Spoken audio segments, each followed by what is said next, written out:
আল্লাহ আমাদের মধ্যে যে ভালোবাসা দিয়ে দিয়েছেন সেটাই প্রমাণ করছে। আল্লাহ শুধু এই ভালোবাসাটিকে ইবাদত হিসেবে কবুল করে নিন আর মুসলিমদের মাঝে এই ভালোবাসাকে বৃদ্ধি করে দিন। এই সন্ধ্যায় আমি আপনাদের সাথে যে আলোচনা করতে চাই তা হল কোরআনের একটি অনুচ্ছেদ, সূরা ফুরকানের শেষ অংশ। এটা কোরআনের 25তম সূরা। আমার অনেক প্রিয় এবং হৃদয়ের কাছের একটা অনুচ্ছেদ। এটা এমন অনুচ্ছেদ যা নিয়ে আমি আগেও বহুবার আলোচনা করেছি, কিন্তু কয়েক বছর পর পর এই আয়াতগুলোতে ফিরে যাওয়ার এবং এর সাথে আমার সম্পর্ককে নবায়ন করার প্রয়োজনীয়তা অনুভব করি। আর আমি যদি এই প্রয়োজন অনুভব করি, আমার মনে হয় যে আপনাদেরও এই একই প্রয়োজনীয়তা রয়েছে। তো এটাই হলো 25তম এই সূরাটি থেকে প্রাপ্ত কিছু শিক্ষা, আপনাদের সাথে আলোচনা করার পেছনের অনুপ্রেরণা। তো এই অনুচ্ছেদে আল্লাহ আজ্জা জাল্লা আমাদেরকে একটি বিশেষ উপাধি প্রদান করেছেন, আর সেই উপাধিটি হল ইবাদুর রহমান, অবিশ্বাস্য রকম করুণাময় এবং ভালোবাসাময় সত্তার বান্দারা। ইমানদারদেরকে আল্লাহর বান্দা হিসেবে অভিহিত করা যেতে পারে, ইমানদারদেরকে শুধুমাত্র ইমানদার হিসেবে অভিহিত করা যায়, আল্লাযীনা আমানু আমাদেরকে মুসলিম বলে অভিহিত করা যায়। আমাদের অনেক উপাধি রয়েছে, আর এই সকল উপাধির মধ্যে আল্লাহ এই সূরাতে বিশেষ এবং অনন্য একটা উপাধি বাছাই করেছেন, সেটা হলো ইবাদুর রহমান। আর এটা কিছু ইঙ্গিত প্রকাশ করছে। প্রথমত, ব্যাকরণগত দৃষ্টিকোণ থেকে ইবাদুর রহমান শব্দ দুটিকে আরবিতে বলা হয় ইদাফা। সরল ভাষায় এর অর্থ হল দুইটি শব্দ একে অপরের সাথে সম্বন্ধযুক্ত।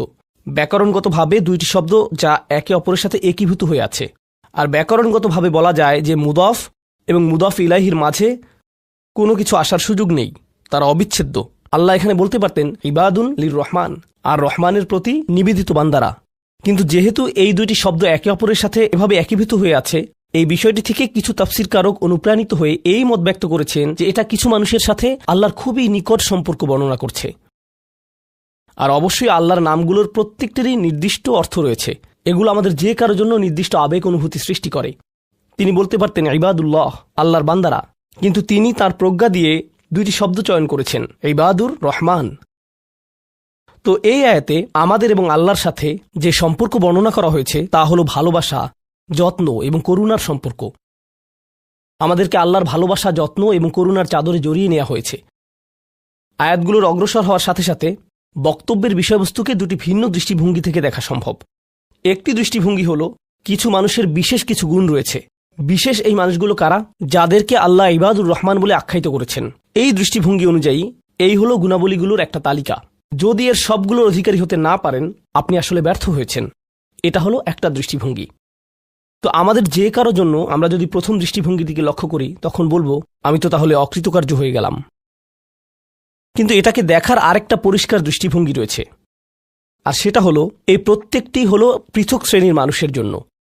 তাদের প্রত্যেকেই হলেন পৃথক শ্রেণীর মানুষ। তাদের মধ্যে সাদৃশ্যপূর্ণ বৈশিষ্ট্য হলো তারা সকলেই ঈমানদার। কিন্তু এক্ষেত্রে একটা বিষয় হলো, আর এই ধারণাটি আমি সূচনায় আপনাদেরকে বলবো, আমরা সকলে একরকম নই। যেমন আজকের জুমার পর এক নারীর সাথে আমার সাক্ষাৎ হয়েছে। তিনি আমার কাছে এসে বললেন, আমি প্রতিদিন 3 ঘন্টা ধরে তাহাজ্জুদের নামাজ পড়ি। আক্ষরিকভাবে এটাই তিনি আমাকে জিজ্ঞেস করেছিলেন, এটা কি ঠিক আছে? আর আমি বলেছিলাম, আপনাকে এজন্য পুরস্কৃত করা উচিত, কারণ অনেকের জন্য নিয়মিত 5 মিনিট তাহাজ্জুদ পড়াও অসম্ভব। কখনো কখনো মানুষের জন্য সময় মতো ফজরের নামাজে ওঠাও অত্যন্ত কঠিন হয়ে যায়। আর এই নারী 3 ঘন্টা নামাজ পড়ছেন। আমি বললাম, কিসের তাড়নায় আপনি এটা করতে পারছেন? তিনি বললেন, কি করব আমি, টিভি দেখব? তার চেয়ে বরং আল্লাহর সাথে কথা বলে সময় কাটাই। এটাই তিনি আমাকে বলেছেন। আমি সম্মানিত বোধ করছি যে তিনি আমার কাছে এসে প্রশ্নটি করেছেন। আমার উচিত ছিল তার কাছ থেকে পরামর্শ নেয়া, এমন মানুষের কাছ থেকে যারা আল্লাহর নৈকট্যপ্রাপ্ত। আমি যা বলতে চাচ্ছি তা হলো, আমরা সকলে একরকম নই। তিনি যা করেছেন আমি তা করতে পারবো না। আমি সত্য কথা বলছি। এই নারী যা করেন আমি তা করতে সক্ষম নই, আর আমি তার এই যোগ্যতার প্রতি সম্মান জানাই। আল্লাহ এই অভ্যাস বজায় রাখতে তাকে দৃঢ়তা দান করুন। কিন্তু আমরা তো জানি এমন মানুষ রয়েছেন যারা অন্যদেরকে সাহায্য করার ক্ষেত্রে অসাধারণ। তাদের যোগ্যতা, তাদের পারদর্শিতা হলো অন্য মানুষকে সাহায্য করা। আরেক ধরনের মানুষ রয়েছে যাদের এই গুণটি রয়েছে যে যখন তারা মানুষের চারপাশে থাকেন, মানুষ ভালো অনুভব করে। এটাই তাদের যোগ্যতা। আপনি শুধু তাদের কাছে যাবেন, যদি তারা কোনো কথা নাও বলেন, আপনি শুধু তাদের সাথে সময় কাটাবেন, তখন নিজের ভিতর একটা প্রশান্তি অনুভব করবেন, শান্তি অনুভব করবেন। আল্লাহ আমাদের সকলকে বিচিত্র যোগ্যতা দিয়েছেন। এই অনুচ্ছেদের ব্যাপারে এই বিষয়টাই আমার কাছে অনেক বেশি বিশ্বাসযোগ্য মনে হয় যে এটা বিভিন্ন ঈমানদারদের জন্য বিভিন্ন বিচিত্র গুণাবলীর উল্লেখ করেছে। ঈমানদারদের একটি শ্রেণীর বিশেষ এক ধরনের গুণাবলী রয়েছে, ঈমানদারদের অন্য একটি শ্রেণীর অন্য ধরনের গুণাবলী রয়েছে। সেটা তাদেরকে বিশেষ বৈশিষ্ট্যমণ্ডিত করে। আর আমরা যখন এই আয়াতগুলোতে অগ্রসর হব, আপনি হয়তো দেখবেন যে প্রথমটি আমার সাথে মিলছে না। আমি আশা করছি যে কমপক্ষে একটি গুণের অধিকারী হব। আপনি হয়তো একের অধিক গুণের সাথে মিল খুঁজে পাবেন, আর সেটাও আপনাকে ইবাদুর রহমান হিসেবে অন্তর্ভুক্ত করবে। এখানে প্রথম গুণটি চমৎকার। হয়তো ভাবতে পারেন যে আল্লাহ তাআলা হয়তো সবচেয়ে নৈকট্যপ্রাপ্ত বান্দাদের দিয়ে শুরু করবেন, যাদেরকে তিনি সবচেয়ে ভালোবাসেন। হয়তো তিনি তাদেরকে দিয়ে শুরু করবেন যারা সবচেয়ে বেশি নামাজ পড়ে, যারা তার উপাসনা সবচেয়ে বেশি করে, যারা আল্লাহর প্রতি আধ্যাত্মিক ধ্যানে সবচেয়ে মগ্ন। কিন্তু আল্লাহ কি দিয়ে শুরু করলেন? তিনি বললেন, আল্লাযীনা ইয়ামশুনা আলাল আরদি হাওনা। অবিশ্বাস্য রকম করুণাময় সত্তার বান্দারা, এই বিশেষ মানুষগুলো হলো তারা যারা বিনম্রতার সাথে পৃথিবীতে চলাফেরা করে। আল্লাযীনা ইয়ামশুনা আলাল আরদি হাওনা। সামনে এগুনোর আগে এটা দিয়ে কি বোঝাচ্ছে তা আমাদেরকে উপলব্ধি করতে হবে। এর অর্থ এটা না যে আপনি যখন রাস্তায় হাঁটবেন অর্ধেক রুকু করা অবস্থায় হাঁটবেন, এরকমভাবে মাথা নিচু করে রাখবেন আর বলবেন যে আমি বিনয় প্রকাশ করছি। এটা বিনয় প্রকাশ করা নয়। আপনি সোজাভাবেই হাঁটবেন।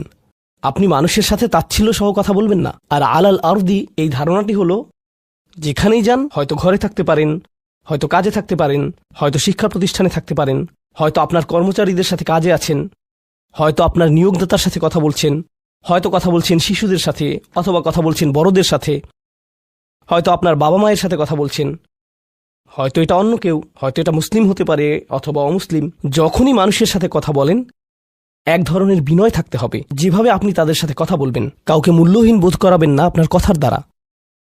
যেভাবে তার দিকে তাকান, যেভাবে নিজেকে উপস্থাপন করেন, এটাই আল মাশি আলাল আরদি হাওনা। পৃথিবীর বুকে বিনয় সহকারে চলাফেরা করা, বিনম্রভাবে। আপনারা দেখবেন যে কোরআনে বিভিন্ন রকমের অহংকারের কথা এসেছে। এখন এখানে সবাই জানেন যে অহংকার হলো হৃদয়ের একটা ব্যাধি। এটা থাকে হৃদয়ের ভিতর, তাই না? কিন্তু ভিতরে যখন কোনো ব্যাধি থাকে, যেমন কোনো ভাইরাস যদি ভিতরে থাকে, বাইরে এর কিছু লক্ষণ প্রকাশ পায়, উচ্চ তাপমাত্রা, ঘাম, এই ধরনের লক্ষণ। কোরআন তুলে ধরছে অহংকারের কিছু লক্ষণ। উদাহরণস্বরূপ আল্লাহ বর্ণনা করছেন যেভাবে মানুষ অন্যের দিকে তাকায়। কোরআন বলছে যে এমন মানুষ ছিল যারা রাসূল সাল্লাল্লাহু আলাইহি সাল্লামের দিকে এভাবে দৃষ্টিপাত করত, ইয়াকাদুল্লাযীনা কাফারু লা ইউযলিকুনাকা বিআবসারিহিম। তারা এত কঠিনভাবে আপনার দিকে তাকায় যে তারা যেন তাদের দৃষ্টি দ্বারা আপনাকে মাটিতে ফেলে দেবে। এরকম কঠিনভাবে তারা আপনার দিকে তাকায়। অন্য কথায়, তারা কোনো কিছু বলেনি, তারা কোনো কিছু করেনি। তাদের অহংকার কোথায় ছিল? শুধুমাত্র তাদের মুখমণ্ডলে, শুধুমাত্র তাদের চোখে। তো তরুণদের জন্য এটা একটা উপদেশ। তোমার বাবা মা হয়তো তোমার সাথে কিছু নিয়ে চিৎকার করছেন, সেটা ন্যায্য বা অন্যায্য যাই হোক, আর তুমি বসে বসে শুনছো, আর তোমার রক্ত গরম হয়ে উঠছে এবং পাল্টা চিৎকার করতে মন চাইছে, কিন্তু তুমি শুধু কুৎসিত চাহনি দিয়ে তাদের দিকে তাকিয়ে আছো। এই কুৎসিত চাহনি দিয়ে তাকিয়ে আছো, আর তোমার মা বলছেন, আমার দিকে এভাবে তাকিয়ে আছো কেন? আমি তো কোনো কথা বলিনি। তুমি কিছু বলনি, এটা পুরস্কার পাওয়ার মতো কিছু না। তুমি কিছু বলনি, এটা পুরস্কার পাওয়ার মতো কিছু না। কারণ অধ্যত্ব শুধু তোমার কথাতেই থাকে না। তবে অভিনন্দন যে তুমি কোনো কিছু বলনি, এটা অপেক্ষাকৃত ভালো, কারণ সেটা তাহলে আরও খারাপের দিকে যেত। কিন্তু এক ধরনের অধ্যত্ব, ক্রোধ এবং বিনয়ের অভাব আমাদের চোখে মুখে ফুটে ওঠে। সুম্মা নজর, সুম্মা আবাসা অবাসার, সুম্মা আদবার ওয়াস্তাকবার। শুধু যেভাবে কারো দিকে তাকান, শুধু যেভাবে ভ্রু কুঁচকান, শুধু যেভাবে চোখ ঘুরান, কখনো কখনো যেভাবে কারো দিকে তাকান, কখনো কখনো যেভাবে কারো দিকে না তাকান। কেউ আপনাকে সালাম দিয়েছে, আপনি তার দিকে তাকালেন না, অন্যদিকে ফিরলেন এবং তা উপেক্ষা করলেন, অথবা শুধু ওয়ালাইকুম আসসালাম বললেন। আপনি সালামের জবাব দিয়েছেন, কারণ তা না হলে তো গুনাহ হতে পারে, কিন্তু জবাব দিলেন খুবই নিচু স্বরে, এটা নিশ্চিত করার জন্য যাতে সে শুনতে না পায়, আর সে মনে করলো যে আপনি জবাব দেননি। এরকম যে আল্লাহ জানেন যে আমি জবাব দিয়েছি, কিন্তু আমি তাকে এটা জেনে পরিতৃপ্তি লাভ করতে দিব না যে আমি তার সালামের জবাব দিয়েছি। তো যখন সে এসে বলে যে ভাই, আমি তো আপনাকে সালাম দিয়েছি, আপনি জবাব দেননি, আমি তো জবাব দিয়েছি, এটাও হাউন এর অভাব। আল্লাযীনা ইয়ামশুনা আলাল আরদি হাওনা। মানুষের প্রতি বিনয়, শিশুদের প্রতি করুণা, বয়স্কদের প্রতি করুণা, এমন মানুষদের প্রতি করুণা যারা এর যোগ্য না। আর প্রসঙ্গক্রমে এর অর্থ এটা না যে আপনাকে অপমান করার সুযোগ আপনি মানুষকে করে দিবেন। এমন পরিস্থিতি আছে আমাদের পরিবারগুলোতে, আমাদের বন্ধুবান্ধবের মাঝে, আমাদের পরিসরে, যেখানে কিছু মানুষকে অবমাননাকর হিসেবে পাবেন। এমনটা ঘটে। আপনার পরিবারে এমন মানুষ রয়েছে, কখনো কখনো আপনার পিতামাতাও এরকম হতে পারেন। এটা খুবই কষ্টদায়ক বিষয়, এটা খুবই অন্যায্য বিষয়, আর আপনাকে এগুলো সবসময় শুনতে হয়, বারবার শুনতে হয়। শ্রোতাদের ভিতরে এমন নারী রয়েছেন যাদেরকে আমি দেখতে পাচ্ছি না, তারা পর্দার আড়ালে রয়েছেন, কিন্তু তারা যে অবস্থাতেই থাকেন, হয়তো শ্বশুরবাড়ির আত্মীয় অথবা ভাই বোন বা অন্য কারো কাছ থেকে তাদের কথা শুনতে হয়, আর তাদের এটা সব সময় শুনতে হয়, আর এগুলো শুনে তাদের রক্ত গরম হয়ে যায়। তখন কি করবেন? আপনাকে তখনও বিনয় ধরে রেখে যা করা শিখতে হবে তা হলো প্রথমত সেরকম পরিস্থিতি থেকে দূরে থাকবেন। যদি জানেন যে মেজাজের ভারসাম্য হারিয়ে ফেলবেন, তখন সেখান থেকে বেরিয়ে যান। এই মুহূর্তে আমি এই আলোচনায় অংশ নিতে পারবো না, দুঃখিত, আমি একটু হাঁটতে যাব। রাগে বিস্ফোরিত হয়ে যাওয়ার আগে এটা থেকে বেরিয়ে যান। এটাই প্রথমত এবং প্রধানত ইয়ামশুনা আলাল আরদি হাওনা। যুক্তিসঙ্গতভাবেই আয়াতটিতে এর সাথে যা সম্পর্কিত, ওয়া ইযা খাতাবাহুমুল জাহিলুনা ক্বালু সালামা, অল্প অল্প করে অবিশ্বাস্য কিছু শিক্ষা এখানে প্রদান করা হয়েছে। আরবি ভাষায় ইদা অর্থ যদি না, এর অর্থ যখন। যখন বিরক্তিকর ব্যক্তিরা, যখন সেই ব্যক্তিরা যাদের নিজস্ব নিয়ন্ত্রণ নেই, এরা যখন তাদের সাথে কথা বলে, যখন মূর্খ লোকেরা তাদের সাথে কথা বলে, এখানে বলা হচ্ছে না যে যদি তারা কথা বলে, বরং আয়াতে বলা হচ্ছে যখন তারা কথা বলে। আল্লাহ আমাকে এবং আপনাকে জানিয়ে দিচ্ছেন যে এমন লোক সব সময় থাকবে যারা আমাদের উদ্দেশ্যে কথা বলবে, যারা আমাদের সাথে আলোচনায় অংশ নিবে, যারা আমাদের সাথে ভাব প্রকাশ করবে। তাদের আচরণ হয়তো ভালো হবে না, এরকমটা ঘটবে, এটা এড়াতে পারবেন না। এই ধরনের অপ্রীতিকর অভিজ্ঞতার শিকার আপনাদের প্রত্যেককেই হতে হবে, আমি সহ। এমন লোক থাকবে যারা জাহেল। এখানে জাহেল অর্থ উপলব্ধি করুন। জাহেল অর্থ শুধুমাত্র মূর্খ না। যখন মুসা আলাইহিসসালামকে গরুর বাছুর সম্পর্কে জিজ্ঞেস করা হলো, তিনি বলেছিলেন যে তোমাদেরকে একটি গরু কুরবানি করতে হবে। আর তারা বলেছিল, তুমি কি তামাশা করছো? আতাত্তাখিযুনা হুজুয়া, তুমি কি আমাদের সাথে উপহাস করছো? আমাদেরকে গরু কুরবানি করতে হবে? এখানে আমাদের সামনে জটিল পরিস্থিতি রয়েছে, কিন্তু কোনো গরু কুরবানির প্রয়োজন নেই। তিনি আসলেই রেগে গেলেন। আপনারা জানেন যখন মুসা আলাইহিসসালাম রেগে যান, তখন তিনি কিছু একটা করে ফেলতে পারেন। তো তিনি তৎক্ষণাৎ আল্লাহর কাছে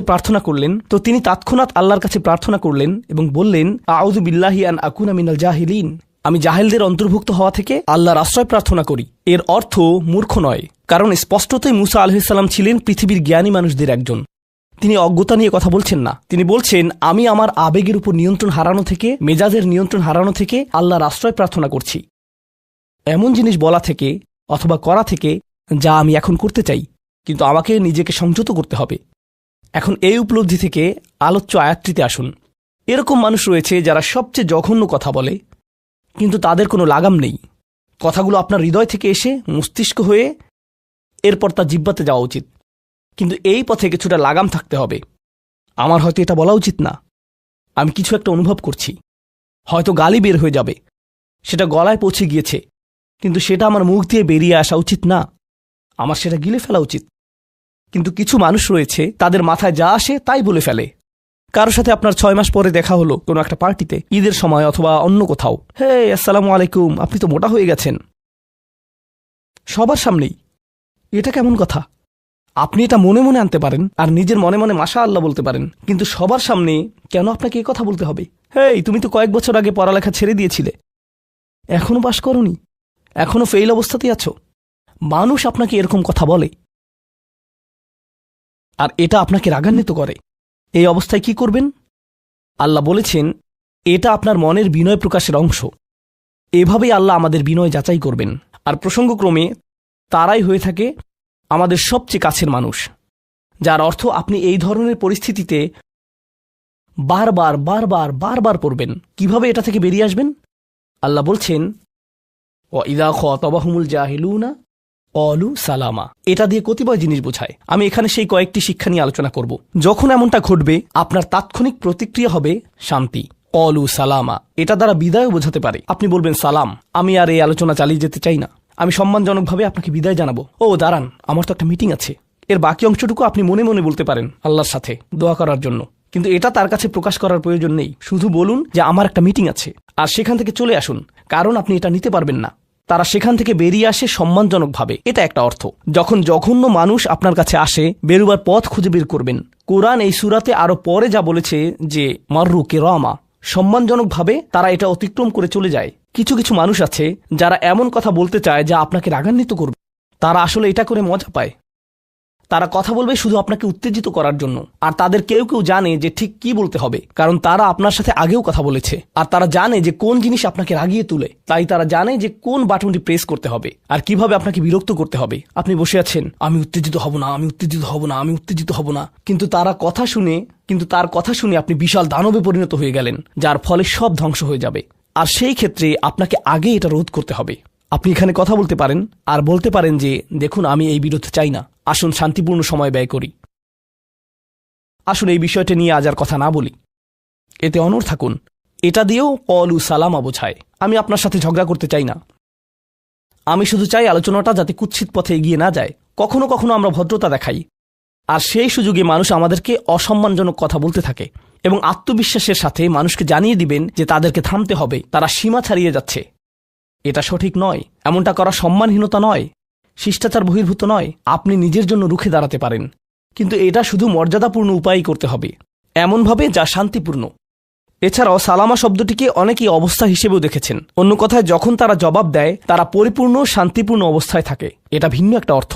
যখন জঘন্য মানুষেরা আপনার সাথে কথা বলে, তারা আপনাকে বিরক্ত করে, তারা রাগান্বিত করে, তারা মিথ্যার পর মিথ্যা, মিথ্যার পর মিথ্যা, মিথ্যার পর মিথ্যা বলে, আর আপনাকে সেখানে বসে এটা শুনতে হয় যেন এটা সত্য, আর তারা এটা অন্য মানুষের সামনে বলে, আর আপনি কোনো কারণ ছাড়াই ঝামেলায় পড়ে যান। যখন আপনি জবাব দেন, আপনার জবাব যাই হোক, জবাবটা শান্ত হওয়াটাই উত্তম। যখন জবাব দিবেন, আপনাকে শান্ত এবং পরিশীলিত হতে হবে। এটাই কলু সালামা। আর যারা জীবনে এটা ধারণ করতে পারে, তারা আল্লাহর কাছে বিশেষ মানুষ, ইবাদুর রহমান। অন্য কথায়, এই অনুপ্রেরণাটিকে আমাদের মনে রাখতে হবে। সেই রকম সময়ে যেই ব্যক্তির সাথে আপনি কথা বলছেন, সে এর যোগ্য না, বরং সে হয়তো চপটাঘাত পাওয়ার যোগ্য।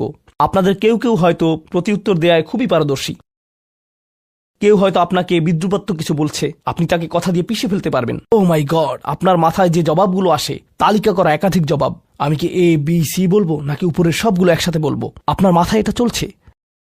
আর সেই মুহূর্তে যখন আপনি বিরত হওয়ার সিদ্ধান্ত নেন, কঠিনভাবে না বলার, প্রতিক্রিয়া না দেখানোর, শান্ত থাকার সেই শক্তি অর্জনের জন্য আপনার আর আমার অনুপ্রেরণা যা হবে তা হলো, আমি ইবাদুর রহমানের মধ্যে সামিল হতে চাই।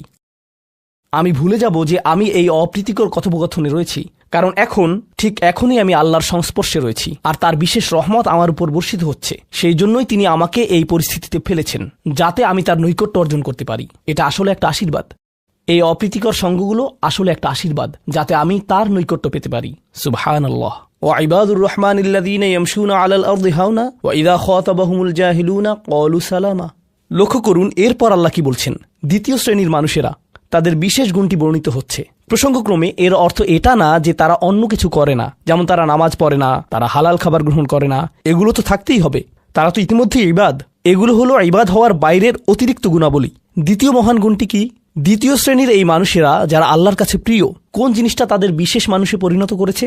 ওয়াল্লাযীনা ইয়াবিতুনা লিরাব্বিহিম সুজ্জাদান ওয়া কিয়ামান। যারা রাত্রি অতিবাহিত করে তাদের প্রভুর উদ্দেশ্যে সিজদারত এবং দণ্ডায়মান অবস্থায়। তারা লোকচক্ষুর অন্তরালে গভীর রাতে নামাজে মশগুল থাকেন, কারণ তারা জানেন যে রাতের গভীরে আল্লাহ তাদের সবচেয়ে নিকটে থাকেন। আমাদের অনেকের জন্য এটা অনেক কঠিন যে আল্লাহ যদি তার সবচেয়ে নৈকট্যপ্রাপ্ত মানুষদের কথা বলেন, এই শ্রেণীর মানুষদের দিয়ে শুরু করাটাই প্রত্যাশিত ছিল। এটাই প্রত্যাশিত ছিল যে আল্লাহ এমন মানুষদের দিয়ে শুরু করবেন যারা সবচেয়ে বেশি নামাজ আদায় করে, বিশেষত এমন সময়ে যখন তিনি নিকটে থাকেন, যা হলো রাতের মধ্যপ্রহর। সেখান থেকেই শুরু হওয়ার কথা ছিল, কিন্তু না, তিনি সেখান থেকে শুরু করেননি। তিনি বিনয় দিয়ে শুরু করেছেন, কারণ রাতের সেই নামাজ যখন আপনি এবং আমি আল্লাহর সামনে বিনয়াবনত হই, নামাজরত অবস্থায় অন্য কেউ দেখার সুযোগ না থাকে, চমৎকৃত করার মতো আর কেউ না থাকে, একমাত্র যাকে আপনি চমৎকৃত করতে চান তিনি হলেন আল্লাহ। আপনার আত্মাভিমান চলে গিয়েছে, আল্লাহর সম্মুখে দণ্ডায়মান হয়ে আপনি পূর্বেকৃত সকল অপরাধ স্বীকার করেছেন। আল্লাহর সাথে আপনি উন্মুক্ত আলোচনায় রত আছেন, সকল অহংকার থেকে মুক্ত হয়ে। যদি নিজেকে অহংকার মুক্ত করতে চান, প্রথম ধাপটি হলো, আপনি কি মানুষের সামনে অহংকারকে বিসর্জন দিতে পারেন? আর তারপর আল্লাহর সম্মুখে উপস্থিত হন। আমরা এমন অনেক মানুষদের কথা জানি যারা ইবাদতে পারদর্শী, কিন্তু মানুষের কাছে তারা খারাপ হিসেবে বিবেচিত। এটা আদর্শ নয়। এখানে একটি শ্রেণীকে অগ্রাধিকার দেয়া হয়েছে, আর এরা তারাই যারা মানুষের সাথে বিনয়ী। তারপর যারা আল্লাহর সামনে বিনয়াবনত হয়ে উপস্থিত হয়। এটা অর্জন করা সহজ নয়, কিন্তু যদি সপ্তাহে একবার, আমি জানি যে এটা কঠিন হবে, কিন্তু সপ্তাহে একবার আপনি মসজিদে ইশার নামাজ পড়লেন, আর এরপর সরাসরি বাসায় চলে গেলেন আর ঘুমিয়ে পড়লেন। আর সেটা তখনই সম্ভব হবে যদি আপনি প্রত্যুষে ঘুম থেকে উঠেন, আর এরপর দিনে না ঘুমান। তো ফজরের সময় উঠুন, এরপর ঘুমাবেন না, নিজেকে পরিশ্রান্ত করুন, এশা পড়ুন, এরপর ঘুমাতে যান। এরপর অ্যালার্ম দিয়ে রাখুন, ফজরের 30 মিনিট আগে অ্যালার্ম সেট করুন, উঠে গিয়ে কয়েক রাকাত নামাজ পড়ুন। শুধু এটুকুই করুন, নিজের মতো করে এটা করুন। এজন্য অন্য কারো ঘুম ভাঙাবেন না, এটা নীরবে করবেন। ঘরের কোনো এক কোণে চলে যান, সেখানেই নামাজ পড়ুন। যদি সপ্তাহে একবার বা দুবারও এটা করতে পারেন, যে প্রশান্তি পাবেন, আল্লাহর সাথে যে সম্পর্ক অনুভব করবেন, সেটা আপনাকে সবচেয়ে কঠিন সময়েও সাহায্য করবে। আল্লাহ আমাদেরকে এই মানুষদের অন্তর্ভুক্ত করে দিন। ওয়াল্লাযীনা ইয়াবিতুনা লিরাব্বিহিম সুজ্জাদান ওয়া কিয়ামা। এরপর আসছে তৃতীয় ধরনের মানুষের কথা। তৃতীয় ধরনের মানুষের কথা, ওয়াল্লাযীনা ইয়াকুলুনা রাব্বানা ইসরিফ আন্না আযাবা জাহান্নাম ইন্না আযাবাহা কানা গরামা ইন্নাহা সাআত মুস্তাকাররা ওয়া মুকামা। এই মানুষেরা শুধু একটি দোয়া করে, দোয়ার তালিকা নয়, তাদের একমাত্র দোয়া হলো, ইয়া আল্লাহ, আমি জাহান্নামে যেতে চাই না। অন্য যেখানেই রাখেন, জাহান্নামে নয়, আমাকে জাহান্নামে রাখবেন না, আমাদেরকে জাহান্নামের শাস্তি থেকে দূরে রাখুন। অবস্থান করার জন্য এটা বিভৎস একটা জায়গা, আমি এটা এক মুহূর্তের জন্যও দেখতে চাই না। আমি সেখানে স্বল্পস্থায়ীভাবে থাকতে চাই না, আর আমি সেখানে দীর্ঘস্থায়ীভাবেও থাকতে চাই না। দোয়াটি মনোযোগ দিয়ে শুনুন। ইন্নাহা সাআত মুস্তাকাররা ওয়া মুকামা। প্রথমত, এটা একটা শাস্তি, এটা বিশাল একটা সাজা। আমি সেখানে স্বল্প মেয়াদের জন্য থাকতে চাই না, আর আমি সেখানে দীর্ঘমেয়াদের জন্যও থাকতে চাই না। কিছু মানুষ রয়েছে যারা সেই একই রোগে আক্রান্ত হয়েছে, উম্মার মধ্যে, মুসলিমদের মধ্যেই একই রোগ যা বনী ইসরাইলেরও ছিল। তারা বলেছিল, আল্লাহ আমাদেরকে শাস্তি দিবেন না, ইল্লা আইয়ামাম মাদুদা, দিলেও কয়েকদিনের জন্য। মুসলিমদের মনোভাবও এমন হয়েছে, তারা বলে, আল্লাহ আমাদের শাস্তি দিবেন, কিন্তু তা তো চিরদিনের জন্য না, তাই না? আমরা মুসলিম, একসময় আমরা ঠিকই বেরিয়ে আসব। ঠিক আছে, ভালো, আমি জাহান্নামে যাব, কিন্তু এটা হবে দীর্ঘ সাপ্তাহিক ছুটির মতো, আর তারপর আমার আর সমস্যা নেই। দেখুন আল্লাহর নৈকট্যপ্রাপ্ত মানুষদের দোয়া। তারা আল্লাহকে বলছেন, ও আল্লাহ, আমি জাহান্নামে যেতে চাই না, স্থায়ীভাবে না, অস্থায়ীভাবেও না। আমি স্বীকার করছি যে অবস্থানের জন্য এটা বিভৎস একটা জায়গা, মুস্তাকাররান ওয়া মুকামা, শুধু থামার স্থান হোক অথবা চিরকালীন স্থান হোক, আমি এগুলোর কোনোটাই চাই না। এর অনেক অন্তর্নিহিত অর্থ রয়েছে, আমি আপনাদের শুধু একটির কথা বলছি।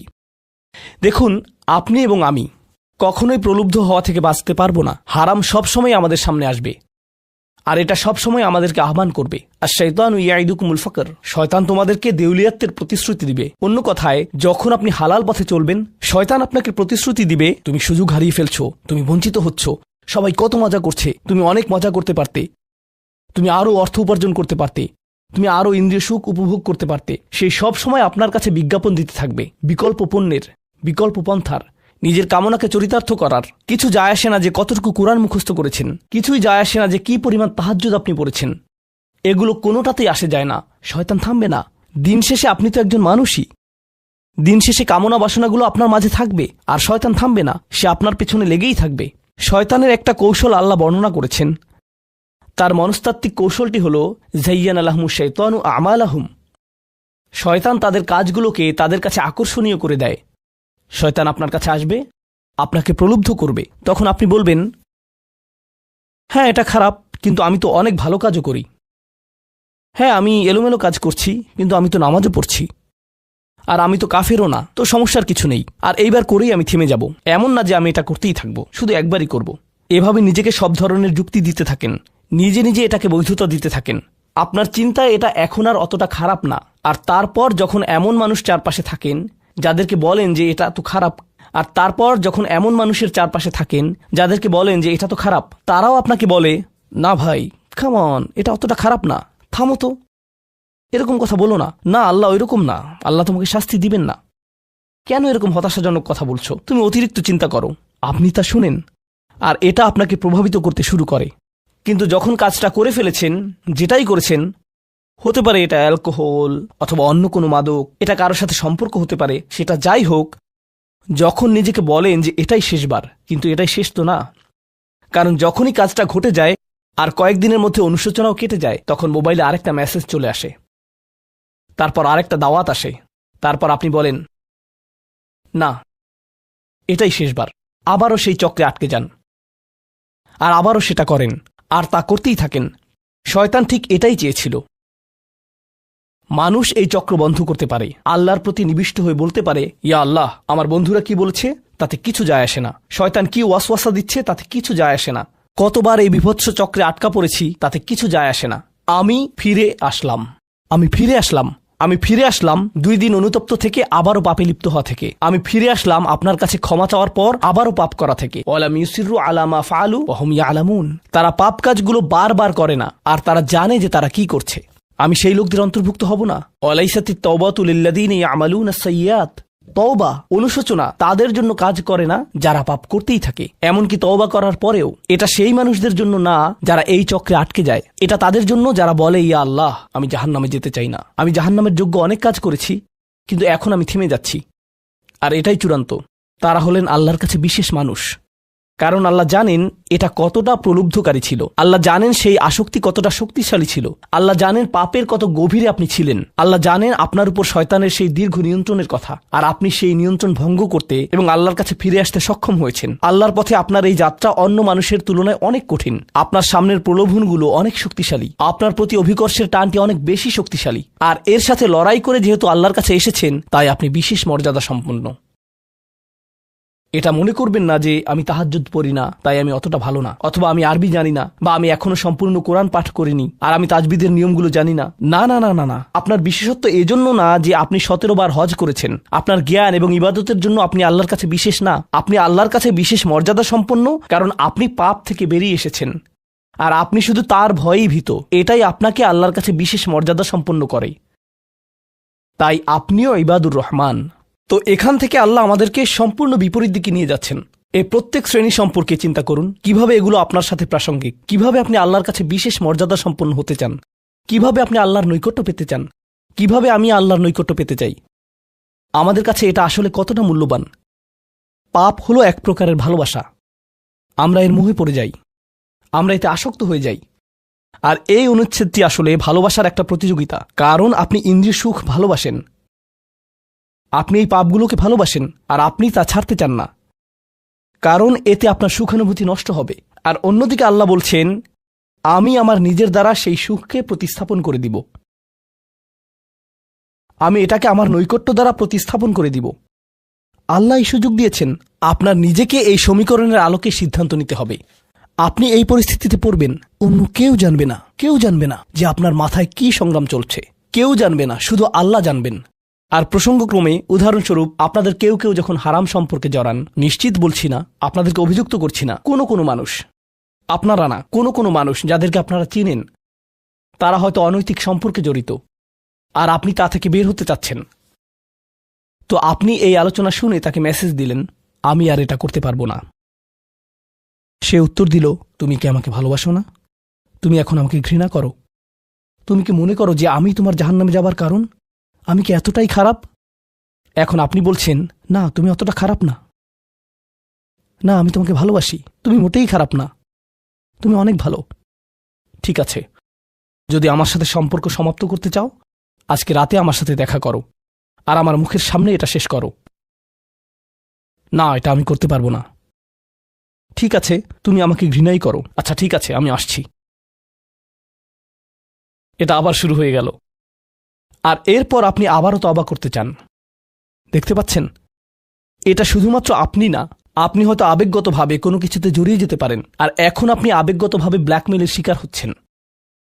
এর দ্বারা আপনি খারাপ বোধ করবেন, আপনাকে এর বিরুদ্ধে যুদ্ধ করতে হবে, আপনাকে এটা অবদমন করতে হবে, আর আপনাকে উপলব্ধি করতে হবে যে আপনি হয়তো কাউকে হতাশ করছেন, কিন্তু আল্লাহকে সন্তুষ্ট করছেন। আর আপনি এটা শুধু নিজের জন্যই করছেন না, বরং এটা ওই মেয়ের জন্যও করছেন বা ওই ছেলের জন্যও করছেন যে আপনার মেসেজের জবাব দিচ্ছে। সে আল্লাহর সামনে দাঁড়াবে, এটাও আপনি চান না। আপনি যদি তাকে আসলেই ভালোবাসেন, শুধুমাত্র যদি তাকে কামনা না করেন, বরং তাকে ভালোবাসেন, তাহলে আপনি তাকেও রক্ষা করতে চাইবেন। তো এখন আমরা খুবই অপ্রত্যাশিত স্থানে চলে যাচ্ছি। আল্লাহর কাছে আরও কে বিশেষ মর্যাদা সম্পন্ন? আল্লাযীনা ইযা আনফাকু লাম ইউসরিফু ওয়া লাম ইয়াকতুরু ওয়া কানা বাইনা যালিকা কওয়ামা। এই মানুষেরা যখন তারা অর্থ ব্যয় করে, তারা সকল অর্থ উড়িয়ে দেন না, তারা অতিরিক্ত খরচ করেন না, আর তারা কৃপণও নয়। তারা অনেক বেশি খরচ করেন না, আর তারা অনেক কমও খরচ করেন না। তাদের বাজেট ভারসাম্যপূর্ণ। বাজেটের সাথে আল্লাহর নৈকট্যের সম্পর্ক কি? সম্পর্ক রয়েছে, কারণ আল্লাযীনা ফি আমওয়ালিহিম হাক্কুন মালুম, তাদের অর্থে অন্যদের অধিকার রয়েছে যা সুবিদিত। আপনার পিতামাতার অর্থনৈতিক সহায়তা প্রয়োজন, আপনার সন্তান, আপনার ভাই বোন, আপনার স্ত্রীর প্রয়োজন, এমন অনেক ক্ষেত্র রয়েছে যার জন্য আপনার অর্থ প্রয়োজন। কিন্তু যখন আপনি প্রয়োজনহীন জিনিসে আসক্ত হয়ে পড়েন, আর আপনার অর্থ যখন ব্যয় হয় সিনেমার পর সিনেমা, সিনেমার পর সিনেমায়, সাবস্ক্রিপশনের পর সাবস্ক্রিপশনে, গেমের পর গেম, এরপর গেমে, গাড়ির জন্য নতুন যন্ত্রাংশ কেনার পেছনে, যে চাকা দেখতে উল্টো দিকে ঘূর্ণায়মান, তার প্রয়োজন আপনার নেই। সেগুলো আপনি দেখবেন না যখন আপনি গাড়ি চালাবেন, সেটা অন্য কেউ দেখবে। এগুলো ঘুরবে অন্য কারোর জন্য, আপনার জন্য না। যন্ত্রাংশ অথবা ডিভাইস। আপনি নতুন আইফোন ছাড়াও বেঁচে থাকবেন, এতে কোনো ক্ষতি হবে না। স্যামসাং যদিও কিছুটা বিপজ্জনক, তারপরও অনেক বোনেরা পার্স অথবা ব্যাগের জন্য এমনটা করেন। ও আল্লাহ, এই ব্যাগগুলোর কোনোটার দাম কয়েক লাখ টাকা। বলছি না যে আপনি এগুলোর কোনোটাই কিনতে পারবেন না, কিন্তু আল্লাহ বলছেন ঠিক আছে খরচ করো, কিন্তু অতিরিক্ত খরচ করো না। আপনাদের কারো কারো জন্য আবার সবচেয়ে খুশির বিষয় হলো টাকা ধরে রাখা। আপনি স্ত্রীকে সাথে নিয়ে সুপার শপে গিয়েছেন, তিনি 1 প্যাকেট দুধ নিলেন। আমাদেরকে এত বেশি দুধ প্রয়োজন, ছোট প্যাকেট নিতে পারো না? ডিসকাউন্টের জন্য অপেক্ষা করতে পারো না? এটা দুধ, এটা ডিম, এগুলো নিয়ে কৃপণতা না করলে হয় না? এমন মানুষ রয়েছে যারা প্রাপ্য মানুষদের টাকা ধরে রাখে। আপনার সন্তানদের অর্থ প্রয়োজন, তাদের চলার জন্য কিছুটা পকেট খরচ প্রয়োজন, আপনার স্ত্রীর কিছুটা অর্থ প্রয়োজন। যদি তিনি গৃহ ব্যবস্থাপনার দায়িত্বে থাকেন আর তিনি নিজে উপার্জন না করেন, আর তিনি আপনার কাছে বলেন আমি কি 500 টাকা পেতে পারি? কিসের জন্য তোমার টাকা প্রয়োজন? আমাকে সম্পূর্ণ প্রতিবেদন প্রদান করবে, সকল রিসিট দেখাবে। দাঁড়ান, 1 মিনিট থামুন। এটা লাম ইয়াকতুরু, এটা আপনার জন্য চ্যালেঞ্জ হতে পারে। আপনি যদি আল্লাহর নৈকট্য লাভ করতে চান, আপনার পরিবারের খাবারের প্রসঙ্গ আসলে তাদেরকে জঞ্জালের মতো বিবেচনা করবেন না। আপনার জন্য সর্বোত্তম খরচের খাত হলো আপনার পরিবার। নিজের পরিবারের সাথে এরকম খারাপ আচরণ করবেন না, কিন্তু অতিরিক্ত খরচও করবেন না।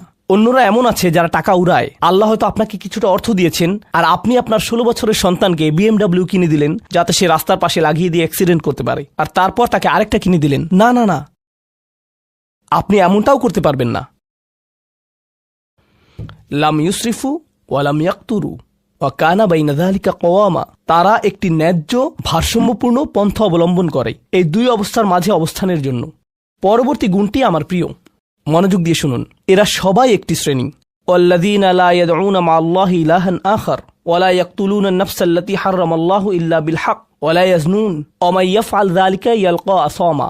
তারা আল্লাহর পাশাপাশি অন্য কোনো উপাস্যের কাছে প্রার্থনা করে না, আর আল্লাহর পাশাপাশি অন্য কোনো উপাস্যের কাছে প্রার্থনা না করা অবস্থায় তারা কাউকে হত্যা করে না, এবং তারা ব্যভিচারে লিপ্ত হয় না। 3টি বিষয়। তারা আল্লাহ ছাড়া কারো কাছে প্রার্থনা করে না, এর সাথে রয়েছে তারা হত্যা করে না, এবং তারা ব্যভিচার করে না। 3টি বিষয় একসাথে, 3টি বিষয় একসাথে। এটা তো অসাধারণ কোনো অর্জন নয়। কেউ বলতে পারে যে হ্যাঁ, আমি তো তালিকায় এসে পড়েছি, আমি কাউকে হত্যা করিনি। কিন্তু জানেন কেন এটা বৈশিষ্ট্যসূচক? কারণ এই বিষয়গুলো খুবই প্রাথমিক স্তরের, তাই না? অন্য অনেক কবিরা গুনাহ রয়েছে, কিন্তু আল্লাহ বলছেন যে তোমরা আল্লাহর কাছে বিশেষ মর্যাদার অধিকারী হতে পারবে যদি তোমরা শুধু এটুকু করো। কেন এটা বিশেষ মর্যাদাপূর্ণ? মক্কার মানুষদের কথা চিন্তা করুন, সেই সমাজের কথা চিন্তা করুন যার মাঝে কোরআন এসেছিল। সেই মানুষগুলো 1000 বছর ধরে শিরকে লিপ্ত ছিল। হত্যা তাদের কাছে সাধারণ বিষয়ে পরিণত হয়েছিল, জিনা কোনো বিষয়ই ছিল না। আর এগুলো বড় বিষয় ছিল না তাদের পূর্বপুরুষ অথবা তাদের পূর্বপুরুষ অথবা তাদের পূর্বপুরুষের কাছে। এগুলো ছিল জীবনেরই অংশ। জীবন ছিল গ্যাংস্টারের মতো। আর যখন তারা এই সকল কিছু ছেড়ে আল্লাহর কাছে আসলো, তাদের পরিবারকে বলেছিল যে ও তুমি তো এখন মুসলিম, কংগ্রাচুলেশনস। তাদেরকে সকল ধরনের বিভৎস অভিজ্ঞতার সম্মুখীন হতে হয়েছিল, তাদের প্রিয় মানুষদের কাছ থেকে, তাদের সমাজ থেকে, তাদের বন্ধুবান্ধবদের কাছ থেকে, কারণ তারা সেই অপরাধগুলো ত্যাগ করেছিলেন, তাই না? কিছু মানুষের জন্য শুধুমাত্র ঈমান গ্রহণ করা, শুধুমাত্র অপরাধী জীবন থেকে বেরিয়ে আসা, শুধুমাত্র জিনা থেকে বেরিয়ে আসা ছিল এতটাই বড়। আপনারা যারা সম্মানিত পরিবারে বেড়ে উঠেছেন, পরিশুদ্ধ পরিবেশের মাঝে ছিলেন, আপনার জন্য সেই ধরনের বিপত্তিতে না পড়াটা সহজ, অথবা সহজতর। এখনকার সময়ে যে কোনো কিছুই সহজ। কিন্তু আপনাদের যারা অমুসলিম অবস্থা থেকে এসেছেন, আপনি চারপাশে অপরাধ সংঘটিত হতে দেখেছেন, আপনি চারপাশে মাদকের আসর দেখেছেন, আপনি চারপাশে নারী লিপ্সা দেখেছেন, প্রত্যেক সাপ্তাহিক ছুটির দিনই ক্লাবে যেতেন, আর তারপর আপনি আল্লাহর পথে আসলেন, আপনি ঈমান গ্রহণ করলেন। সেই জীবন থেকে আপনার এই যাত্রাটি ছিল বিশাল এক যাত্রা, আর আল্লাহ এটা স্বীকার করেছেন এবং বলেছেন যে এটা বেশ বড় ব্যাপার যে কিছু মানুষ এমনটা করেছে। শুধু এই বিবেচনায় তারা বিশেষ মর্যাদাময়, তারা অন্য কিছু জানে না, তাদের ব্যাপক কোনো জ্ঞান নেই। কিন্তু মূল বিষয় হলো তারা আল্লাহর সন্তুষ্টির জন্য হিজরত করেছেন, তারা সেই বড় পাপগুলো থেকে আল্লাহর অভিমুখে যাত্রা করেছেন। এটা অবিশ্বাস্য। কিন্তু এই আয়াতগুলোতে আল্লাহর করুণা এখনও সমাপ্ত হয়নি। প্রথমত সেই 3টি বিষয় যা আমি উল্লেখ করেছি, শিরক বা আল্লাহ সম্পর্কে অশ্রদ্ধা প্রদর্শন করা, হত্যা এবং ব্যভিচার, এগুলো অনেক বড় পাপ। তো আল্লাহ কি বলছেন? ইউদাআফ লাহুল আযাবু ইয়াওমাল কিয়ামা ওয়া ইয়াখলুদ ফীহি মুহানা। এমন মানুষের জন্য শাস্তি দ্বিগুণ করা হবে, আর তারা সেখানে থাকবে অপমানিত অবস্থায়। এই পাপগুলো আল্লাহর কাছে ছোট বিষয় না, বিশেষত 3টা পাপ একসাথে। কিন্তু প্রসঙ্গক্রমে সবচেয়ে খারাপ অপরাধ শিরক। সবচেয়ে খারাপ অপরাধের মধ্যে দ্বিতীয়টি হল যখন আপনি একজন ব্যক্তিকে হত্যা করেন। এটা কাকে হত্যা করার সমতুল্য? গোটা মানবজাতিকে। এটা হলো দ্বিতীয় বৃহত্তম অপরাধ। আর তারপর তৃতীয় বৃহত্তম অপরাধ কোনটি? জিনা। এই তিনটি একসাথে এসেছে একটি আয়াতে। সেজন্য আল্লাহ বলছেন যে এই ব্যক্তিটি বিশেষ ধরনের শাস্তি পাবে, আর সে এই শাস্তিতে রয়ে যাবে অপমানিত অবস্থায়। কিন্তু এমনকি খারাপের ভিতর সবচেয়ে খারাপ, এরপর সবচেয়ে খারাপ ব্যক্তিটি, এই ব্যক্তিটি এজন্য সবচেয়ে খারাপ না যে সে একটি জিনিস করছে, বরং সে সবচেয়ে খারাপ কারণ সে তিনটি জিনিসই করেছে।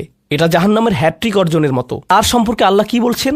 তিনি বলছেন ইল্লা মান তাবা ওয়া আমানা ওয়া আমিলা আমালান সলিহা। অর্থাৎ যে অনুতপ্ত হয়েছে, ঈমানের পথে ফিরে এসেছে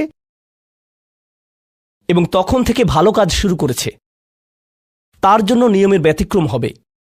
এটা উপলব্ধি করাটা গুরুত্বপূর্ণ। আল্লাহ বর্ণনা করছেন নিকৃষ্টের মধ্যে নিকৃষ্ট, আর চেয়েও নিকৃষ্ট। আর তারপর বলেছেন এমনকি সেই ব্যক্তির ক্ষেত্রেও যদি সে আমার কাছে ফিরে আসে, আমি তাকে শাস্তিতে নিক্ষেপ করব না। কিন্তু এতটুকু যথেষ্ট না। আমরা কথা বলছি ইবাদ আর রহমানের ব্যাপারে, যিনি অবিশ্বাস্য রকমের করুণাময় সত্তা। তো তিনি তাদেরকে শুধুমাত্র জাহান্নাম থেকে রক্ষা করেই ক্ষান্ত হবেন না, তিনি আরও কি করবেন? ফাউলাইকা ইউবাদদিলুল্লাহু সাইয়্যাতিহিম হাসানাত।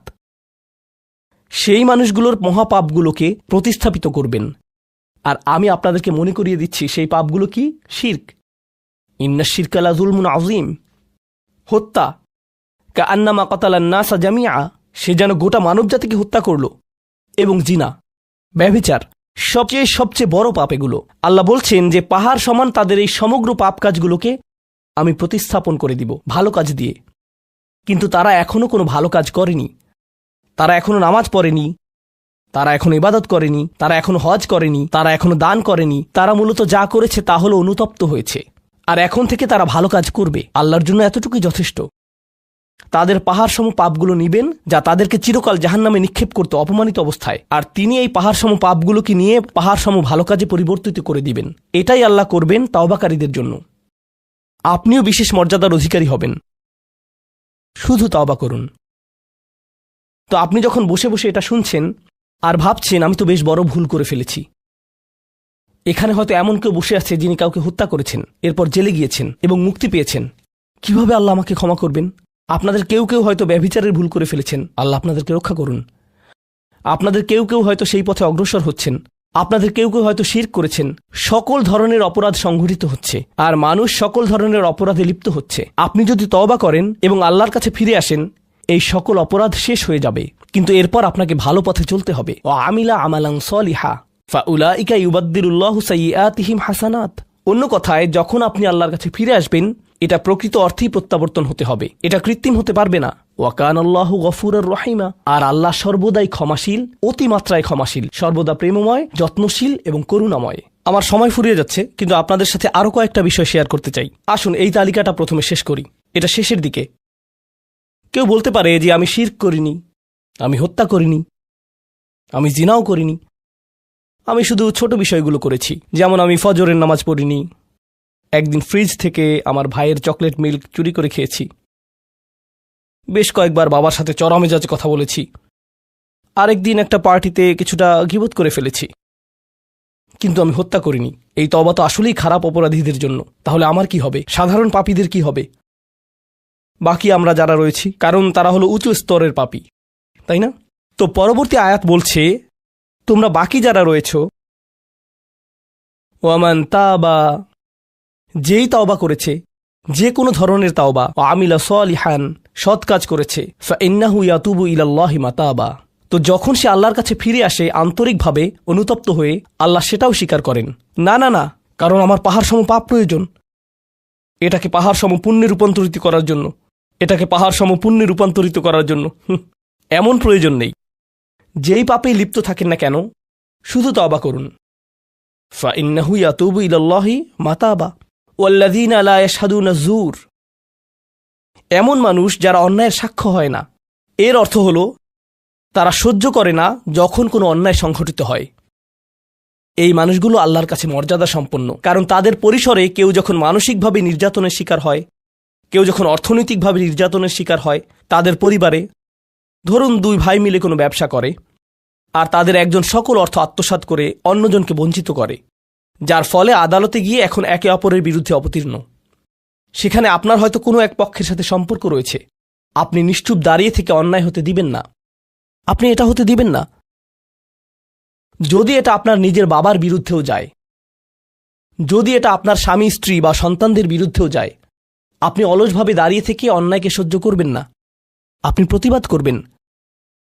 কমপক্ষে এর নীরব অংশীদার হবেন না, আপনি সে স্থান ত্যাগ করবেন। এর সাথে আমার কোনো সম্পর্ক নেই, আমি এর অংশ হতে চাই না। লা ইয়াশহাদুনা যুর, এর আরেকটা অর্থ হলো তারা মিথ্যা সাক্ষ্য প্রদান করে না। কখনো আপনার উপর চাপ থাকে এমন মানুষের পক্ষ অবলম্বন করার জন্য যারা অন্যায়কারী। আপনি জানেন যে তারা অন্যায়কারী, কিন্তু তারা বলে পরিবার আগে ভাই, অথবা বন্ধুত্ব সবার আগে। আর আপনি যদি এটা করেন, যদি আপনার আনুগত্য ভুল স্থানে প্রদান করেন, এটা জেনে শুনে যে আপনি ভুল, তাহলে এটা লা ইয়াশহাদুনা যুর এর লঙ্ঘন। আয়াতটির দ্বিতীয় অংশ ওয়া ইযা মাররু বিল্লাগwi মাররু কিরামা, এটাও অসাধারণ। এই আয়াতে আল্লাহর কাছে আপনাকে অসাধারণ বানিয়েছে কোনটি? আপনি একটা আসরে রয়েছেন, বন্ধুরা সবাই ঘুরে বেড়াচ্ছে, অথবা আপনি হয়তো কোনো হোয়াটসঅ্যাপ গ্রুপে আছেন। আজকাল যোগাযোগের বিভিন্ন মাধ্যম রয়েছে, আর এই সকল যোগাযোগের মাঝে মানুষ যুক্তিহীন কথা বলে থাকে। মানুষ একে অপরের বিরুদ্ধে গীবত করে, তারা একে অপরের প্রতি বিদ্রুপ করে, তারা একে অপরের সময় নষ্ট করে। আর আপনি এর সাথে কোনো সম্পর্ক রাখতে চান না, তো আপনি কি করবেন? আপনি আসরটি ত্যাগ করবেন। কিন্তু আপনি প্রথমে একটা লেকচার দিবেন না যে এগুলো সবই অর্থহীন, তোমরা নিজেদের সময় নষ্ট করছো, আস্তাগফিরুল্লাহ, আমি তোমাদেরকে আল্লাহর দিকে ডাকছি এবং তওবা করতে আহ্বান জানাচ্ছি, তোমরা এই ভিডিওটি দেখো, আমি এই আসর ত্যাগ করছি না। অথবা আপনি কোনো পার্টিতে রয়েছেন আর বললেন আস্তাগফিরুল্লাহ, তোমরা সবাই গীবত করছো, আমি এখান থেকে চলে যাচ্ছি। ওয়া ইযা মাররু বিল্লাগwi মাররু কিরামা, যখন তারা এই ধরনের আসরের পাশ দিয়ে যায়, যখন তারা এই ধরনের পরিস্থিতির সম্মুখীন হয়, তারা সেখান থেকে বেরিয়ে আসে সম্মানজনক উপায়ে, মাররু কিরামা। অন্য কথায়, তারা তাদের নিজস্ব মর্যাদা রক্ষা করে। তারা এমন অবস্থায় পড়ে না যা অন্যদেরকে এবং তাদের নিজেদেরকে অপমানিত করে। আর এই প্রক্রিয়ায় তারা অন্য কাউকে খারাপ বোধও করায় না। তারা সম্মানজনক অজুহাত তৈরি করে এবং নিজেদেরকে সেই পরিস্থিতি থেকে বের করে আনে। ওয়া ইযা মাররু বিল্লাগwi মাররু কিরামা। আর সবশেষে ওয়াল্লাযীনা ইযা যুকিরু বিআয়াতি রাব্বিহিম লাম ইয়াখিরু আলাইহা। আসলে এখনো শেষ হয়নি, আপনাদের ভালো বোধ করার জন্য বললাম। ওয়াল্লাযীনা ইযা যুকিরু বিআয়াতি রাব্বিহিম লাম ইয়াখিরু আলাইহা সুম্মান ওয়া উমিয়ানান। এটা জুমায় অংশগ্রহণকারীদের জন্য। যখন তাদেরকে স্মরণ করিয়ে দেয়া হয়, তারা অন্ধ এবং বধিরের মতো পড়ে থাকে না। অন্য কথায়, তারা সেগুলো উপেক্ষা করে না, তারা সেগুলোকে হালকাভাবে গ্রহণ করে না। তারা কিছু শোনার পর বলে না যে হ্যাঁ, এটা আমার সম্পর্কেই বলেছে, এটা ঠিকই আমার বিবেককে আঘাত করেছে, কিন্তু আমি ভুলে যাব যে এটা আমি শুনেছি। আমি ভান করব যে এটা আমার সম্পর্কে না এবং এটা নিয়ে চিন্তা করব না। তারা ইচ্ছাকৃত বধির না, আর তারা ইচ্ছাকৃতভাবে অন্ধও না। সেই স্মরণিকার প্রতি যা তাদেরকে প্রদান করা হয়েছে, এটা ছিল আপনার সম্পর্কে, এটা ছিল আপনার কার্যকলাপ সম্পর্কে, আপনার উদ্দেশ্য সম্পর্কে। আর এখন আপনি এটা আর নিতে পারছেন না, কারণ আপনি পরিবর্তিত হতে চান না। বাল ইউরিদুল ইনসানু লিয়াফজুরা আমামাহ। মানবজাতি শুধু তার সামনে যা রয়েছে তাতে নিমজ্জিত হয়ে যেতে চায়। প্রলোভনগুলো এতটাই মজবুত। আর কোরআন উলিন নুহা সম্পর্কে বলছে, তারা এমন মানুষ যারা নিজেদেরকে সংযত করতে পারে। আপনাকে স্মরণ করিয়ে দেয়া হচ্ছে নিজেকে সংযত করার জন্য, আর আপনি বলছেন আমি সংযত হতে চাই না, আমি এই অবস্থাতেই ভালো আছি। আমি ইতিমধ্যেই কাজটি করার দিন, তারিখ এবং স্থান নির্ধারণ করে ফেলেছি এবং টিকিটও করে ফেলেছি। এরপর এই খুতবাটি আমার মুড নষ্ট করে দিল, তো আমি এখন একটা বার্গার খাবো এবং খুতবায় যা শুনেছি তা নিয়ে চিন্তা করব না। তারপর সেখানে যাব যেখানে আমি যেতে চেয়েছিলাম। খুতবাটা বেশ দেরিতে শোনা হয়েছে। সেই মানুষেরা এমনটা করে না। যখন কোনো স্মরণিকা শ্রবণ করে, নিজেদের উপর এর প্রভাব পড়তে দেয়, তারা এটাকে পরিবর্তন ঘটানোর সুযোগ দেয়। এটাই তাদেরকে আল্লাহর কাছে বিশেষ মানুষে পরিণত করে। প্রসঙ্গক্রমে, কখনো কখনো আপনার ভিতরে ঘটে যাওয়া সেই পরিবর্তন অন্য কেউ দেখে না, অন্য কেউ জানে না সেই পাপ সম্পর্কে যার দিকে আপনি অগ্রসর হচ্ছিলেন। সেটা শুধুই আপনি এবং আল্লাহর মাঝে সীমাবদ্ধ। আর আল্লাহ আপনাকে তার ইবাদ হিসেবে গণ্য করেন, কারণ আপনি সেই পরিবর্তন ঘটিয়েছেন। তো এখন যেহেতু আমরা সমাপ্তির দিকে যাচ্ছি, এটাই এখানে বর্ণিত শেষ গুণ। এই মানুষেরা শুধুমাত্র নিজেদের নিয়ে উদ্বিগ্ন না, বরং তারা তাদের পরিবার নিয়ে উদ্বিগ্ন। ওয়াল্লাযীনা ইয়াকুলুনা রব্বানা হাবলানা মিন আজওয়াজিনা ওয়া যুররিয়াতিনা কুররাতা আয়ুনিন। হে প্রভু, আমাদের স্ত্রী এবং আমাদের সন্তানদের দ্বারা আমাদেরকে চক্ষুর শীতলতা দান করুন। যার অর্থ দুইটি জিনিস। আমি জটিলতা পরিহার করে আপনাদেরকে সরলভাবে কুররাতা আয়ুনিন এর অর্থ বুঝিয়ে বলছি। প্রথম অর্থ হল, ইয়া আল্লাহ, অন্য সকল কিছু আমাকে পীড়িত করে, অন্য সকল কিছু আমাকে অসুবিধায় ফেলে, কিন্তু যখন আমি আমার স্ত্রীর কাছে আসি এবং আমার সন্তানদের কাছে আসি, ইয়া আল্লাহ, এই স্থানটিকে আমার জন্য প্রশান্তিদায়ক করে দিন। আমার সকল অসুবিধা দূর হয়ে যায় যখন আমি আমার স্ত্রীর দিকে তাকাই। আমার সকল অসুবিধা দূর হয়ে যায় যখন আমি আমার সন্তানদের সাথে থাকি। ইয়া আল্লাহ, আমার স্ত্রী এবং আমার সন্তানদের মাঝে এটা প্রদান করুন, অথবা আমার স্বামী এবং আমার সন্তানদের মাঝে এটা প্রদান করুন। কুররা শব্দটির দ্বিতীয় অর্থটি এসেছে করার থেকে। করার অর্থ যখন আপনার চোখ কোথাও আটকে যায়। ইয়া আল্লাহ, আমার স্ত্রীর প্রতি আমার ভালোবাসা এতটাই সৃষ্টি করে দিন যাতে আমি তার উপর থেকে চোখ ফিরাতে না পারি। ইয়া আল্লাহ, আমার সন্তানদের নিয়ে আমাকে এতটাই আনন্দিত করে দিন এবং এতটাই ভালোবাসাপূর্ণ করে দিন যাতে আমি তাদেরকে অন্যদের সাথে তুলনা না করি। আমার যা রয়েছে তা নিয়ে আমি সুখী, তারা খারাপ বোধ করুক এটা আমি চাই না। আমি তাদের অর্জনের স্বীকৃতি প্রদান করি। আমাকে সেই সামর্থ্য দান করুন যাতে স্ত্রী এবং সন্তানদের মাঝে কুররাতু আয়ুন খুঁজে পাই। আমাকে একটি মজবুত পরিবার দান করুন এবং আমাকে আমার পরিবারের প্রতি সন্তুষ্ট করে দিন। আপনাদের অনেকের জন্য একমাত্র দুশ্চিন্তার বিষয় হল স্ত্রী এবং সন্তান। এই দোয়া অনুযায়ী দুশ্চিন্তার একমাত্র উপশমকারী হওয়া উচিত স্ত্রী এবং সন্তান। আর আপনি নিজে চেষ্টা না করে শুধু আল্লাহর কাছে কিছু চাইতে পারেন না, কারণ আল্লাহ বিশেষ কোনো বৃষ্টি আপনার পরিবারের উপর বর্ষণ করবেন না যার ফলে আকস্মিকভাবে আপনি আপনার স্ত্রীকে ভালোবাসতে শুরু করবেন। এর জন্য চেষ্টা করতে হবে।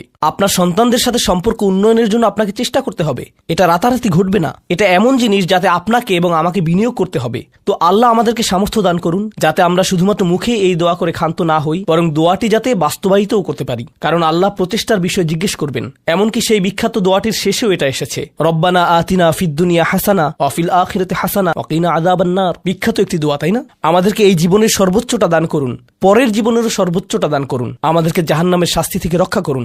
এরপরে আল্লাহ কি বলছেন? উলাইকা লাহুম নাসিবুম মিম্মা কাসাবু। তারা ততটুকু অংশই পাবে যা তারা অর্জন করেছে। আপনি শুধু দোয়া করবেন আর তা কাজ করবে তেমনটা না।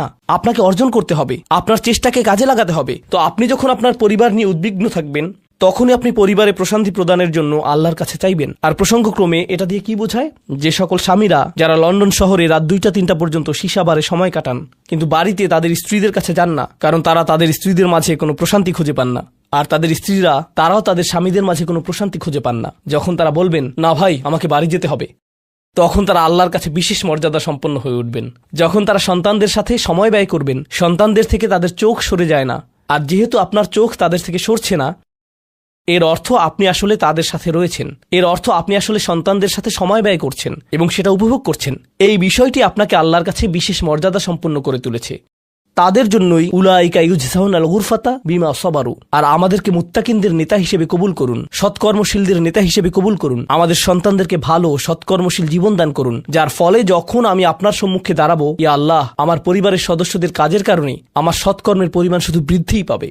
এখন এই সব কিছুর পরে উলাইকা ইউজজাউনাল গুরফাতা বিমা সাবারু, এই মানুষদেরকে প্রদান করা হবে সুউচ্চ প্রাসাদ, তারা যে ধৈর্য প্রদর্শন করেছে তার প্রতিদান স্বরূপ। লক্ষ্য করুন, এখানে আল্লাহ বলছেন তারা যে ধৈর্য প্রদর্শন করেছে তার প্রতিদান স্বরূপ। আপনি যদি এই তালিকার প্রথমে যান, যারা তাদের জিহ্বা সংযত করে, যখন মূর্খ লোকেরা তাদের সাথে কথা বলে তারা বিনয়ী, তারা জিহ্বা সংযত করে, যারা আল্লাহ ছাড়া অন্য কারো ইবাদত করে না, তারা আল্লাহর ইবাদত করে রাতের গভীরে।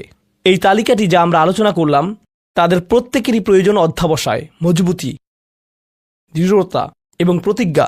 আর সবর শব্দটি দিয়ে এটাই বোঝায়। এই মানুষগুলো পুরস্কৃত হবেন তারা যে দৃঢ় প্রতিজ্ঞা দেখিয়েছেন তার জন্য। তারা এর জন্য প্রতিজ্ঞাবদ্ধ ছিলেন। ওয়ায়ুলাক্কাউনা ফিহা তাহিয়াতান ওয়া সালামা, তাদেরকে সেখানে অভ্যর্থনা করা হবে অভিবাদন ও সালাম সহকারে। আল্লাহ তাদের জন্য অভিবাদন প্রেরণ করবেন। আল্লাহ শুধুমাত্র তাদেরকে ভালোবাসবেন না, বরং তিনি তাদেরকে এখন সম্মানিতও করছেন। এরা হলেন আল্লাহ কর্তৃক বিশেষ পুরস্কার প্রাপ্ত। খালিদিনা ফিহা হাসুনাত মুস্তাকাররা ওয়া মুকামা, তারা অবিশ্বাস্য সেই সম্মানের মাঝে এবং সেই সুউচ্চ প্রাসাদের মাঝে চিরকাল থাকবেন। কি চমৎকার স্থান! স্বল্পকালীন এবং চিরকালীন অবস্থানের জন্য। তো আল্লাহ এটাকে জাহান্নামের সাথে তুলনা করেছেন, তাই না? জাহান্নামীরা বলবে, আমি এখানে স্বল্পকালের জন্যও থাকতে চাই না, চিরকালের জন্যও থাকতে চাই না। আল্লাহ বলেছেন, জান্নাতের স্বাদ যদি তুমি সামান্য পরিমাণেও পাও, তুমি এটা আকাঙ্ক্ষা করবে, তুমি এটা চিরকালের জন্য চাইবে। আল্লাহ আমাদের সকলকে চিরকালের জন্য জান্নাতে প্রবেশ করান। আমরা সর্বশেষ আয়াতে এসেছি। আমি জানি যে আমি অতিরিক্ত সময় নিয়েছি, প্রশ্ন উত্তরের জন্য আপনাদের কিছুটা সময় আমার দেওয়া উচিত। আমার আর 4-5 মিনিট প্রয়োজন। শেষের এই আয়াতটি গভীর তাৎপর্যপূর্ণ। এই সূরাটির শেষ আয়াত, এটা এই অনুচ্ছেদটিরও শেষ আয়াত। এই তালিকা যা আপনাকে বিশেষ মর্যাদা সম্পন্ন করবে তার সাথে এর কোনো সম্পর্ক নেই। আয়াতটি কুরাইশ এবং গোটা মানবজাতিকে উদ্দেশ্য করে বলা হয়েছে, আর রাসূলকে বলা হলো যে কিভাবে সৃষ্টিকর্তার নৈকট্য অর্জন করা যাবে। এই তালিকা যেহেতু এখন প্রদান করা হলো, তাহলে আর সমস্যা কোথায়? কুল মা ইয়াবাউ বিকুম রাব্বি লাউলা দুআউকুম ফাকাদ কাযযাবতুম ফাসাউফা ইয়াকুনু লিজামা। এই আয়াতটিকে ব্যাখ্যা করার বেশ কয়েকটি দৃষ্টিভঙ্গি রয়েছে। আমি সরলভাবে এর কয়েকটি আপনাদের সাথে শেয়ার করতে চাই। সময় স্বল্পতার কারণে আমি ভাষাতাত্ত্বিক আলোচনায় যাব না। আমি শুধু অন্তর্নিহিত অর্থগুলোর সহজ বাংলা বর্ণনা করব। আল্লাহ একদিকে বলছেন, আল্লাহর সম্মুখে তোমাদের কি গুরুত্ব আছে, আল্লাহর সামনে তোমাদের কি মূল্য আছে, তোমরা কি মনে করো, তোমরা যখন আল্লাহর সামনে উপস্থিত হবে কি মূল্য তোমাদের থাকবে। মানবজাতি হিসেবে তোমাদের একটা মর্যাদা দেয়া হয়েছে যা অন্য কাউকে দেয়া হয়নি। দুআউকুম, তোমরা নিজেদের ইচ্ছায় আল্লাহকে ডাকতে পারো। আল্লাহকে ডাকতে হলে তোমাদের নিজস্ব ইচ্ছাশক্তিকে প্রয়োগ করতে হয়। পাহাড়, গাছ, পাখি, তাদের কোনো নিজস্ব ইচ্ছা নেই, তারা আল্লাহকে ডাকতে বাধ্য। ওয়া ইম মিন শাইইন ইল্লা ইউসাব্বিহু বিহামদিহি ওয়ালাকিন লা তাফকাহুনা তাসবিহাহুম। তোমরা আল্লাহর কাছে মূল্যবান যদি একটি জিনিস না থাকে, আর তা হলো তোমাদেরকে বাছাই করা হয়েছে তাঁকে ডাকার জন্য, কিন্তু তোমরা সেই দায়িত্বকে পরিত্যাগ করেছো। ফাকাদ কাযযাবতুম, আল্লাহকে ডাকার এই আমন্ত্রণকে তোমরা মিথ্যা সাব্যস্ত করেছো। ফাসাউফা ইয়াকুনু লিজামা, এই শাস্তি তোমাদেরকে পরিত্যাগ করবে না। এটা হবে এমন জিনিস যা থেকে তোমরা মুক্ত হতে পারবে না। এটা প্রথম অর্থ। আয়াতটির আরেকটি অর্থ হলো, আল্লাহ কাফেরদের এবং যারা সকল ধরনের পাপ কাজ করে তাদেরকে বলছেন, আমার কাছে তোমাদের কোনো মূল্য নেই, আর তোমাদের এখনও টিকে থাকার একমাত্র কারণ হলো তোমাদের মধ্যে কিছু মানুষ রয়েছে যারা এখনও আমাকে ডাকে। পৃথিবীর বুকে এখনও কিছু ঈমানদার রয়েছে যারা এখনও আল্লাহর উদ্দেশ্যে ক্ষমা প্রার্থনা করে, আর তারাই একমাত্র কারণ যে জন্য তোমরা এখনও বেঁচে আছো। আয়াতের তৃতীয় অর্থটি কাফেরদের উদ্দেশ্যে এবং এমন মুসলিমদের উদ্দেশ্যে যারা আল্লাহ থেকে অনেক দূরে রয়েছে, তাদের জন্য এটা প্রযোজ্য। আল্লাহ বলেছেন, তোমাদের কি মূল্য রয়েছে আমার কাছে? তোমরা নামাজ পড়ো না, তোমরা আনুগত্য করো না, তোমরা হালাল উপার্জন করো না, তোমরা সকল আদেশ লঙ্ঘন করো, কিন্তু কোনো কারণে মরিয়া হয়ে যদি তুমি আমাকে ডাকো, তারপরও আমি তোমাকে যথাযোগ্য মূল্যায়ন করব। এখনও তোমাকে সুযোগ দিয়ে যাচ্ছি, লাউলা দুআউকুম, কিন্তু মোটের উপর তুমি এখনও এই সকল কিছুকে মূল্যহীন বিবেচনা করছো। তুমি স্বীকার করছো না যে আমি তোমাকে যা কিছু দিয়েছি এবং যা কিছু করতে বলেছি তা আসলে তোমার কাছে অর্থবহ। তুমি এই সকল কিছুকে মূল্যহীন এবং মিথ্যা বিবেচনা করছো। তোমার এই স্বভাব পরিবর্তন করো, কারণ শীঘ্রই এটা স্থায়ীভাবে লেগে থাকা শাস্তিতে পরিণত হবে। আল্লাহ এটা বলেননি যে তোমাকে শাস্তি দেয়া হবে, বরং তিনি বলেছেন শীঘ্রই তোমাকে শাস্তি দেয়া হবে, শীঘ্রই তুমি এটা থেকে আর মুক্ত হতে পারবে না। অর্থাৎ তোমার জন্য এখনও সুযোগ রয়েছে, বদলে যাও। আয়াতটির আরেকটা অর্থ হলো, হে কুরাইশরা, যদি আল্লাহ তোমাদেরকে কোরআনের মাধ্যমে আহ্বান না করতেন তাহলে অন্য কোন জিনিস তোমাদেরকে মূল্যবান সাব্যস্ত করত? আল্লাহ তোমাদেরকে এই কিতাবটি দিয়ে সম্মানিত করেছেন, আর সর্বোপরি আল্লাহ আপনাকে এবং আমাকে এই কোরআন দিয়ে সম্মানিত করেছেন। তারপরেও তোমরা এটাকে সম্পূর্ণরূপে অগ্রাহ্য করছো। তোমরা এই কিতাবের কোনো মূল্যায়ন করছো না, আল্লাহর এই বাণীকে মূল্যায়ন করছো না। এখনও সময় আছে, নিজেকে সংশোধন করো। এবং আল্লাহ তার কথা বলার জন্য যে তোমাদেরকে বেছে নিয়েছেন তার গুরুত্ব অনুধাবন করো। আয়াতটির সর্বশেষ অর্থ, আল্লাহ তোমাদেরকে শাস্তি দেওয়া পছন্দ করেন না। আয়াতাংশটির ভাষাতাত্ত্বিক একটি অর্থ হলো, তোমাদেরকে শাস্তি দেওয়ার জন্য আল্লাহ আগ্রহী নন। তাঁর কোনো উদ্দেশ্য এবং আকাঙ্ক্ষা নেই তোমাদেরকে শাস্তি দেওয়ার, কিন্তু আল্লাহ ছাড়া অন্য কাউকে ডাকার যে অপরাধ তোমরা সংঘটিত করেছ তা এতই বড় যে এর জন্য শাস্তি দিতেই হবে। অন্য কথায়, আল্লাহ আপনাকে শাস্তি দিচ্ছেন যদিও তিনি চান না। মা ইয়াফআলুল্লাহু বিআযাবিকুম, তোমাদেরকে শাস্তি দিয়ে আল্লাহর কোনো প্রাপ্তি নেই। আপনাকে শাস্তি দিয়ে আল্লাহর কী পাওয়ার আছে? আল্লাহ এখানে বলছেন, আমি তোমাদেরকে শাস্তি দিতে চাই না,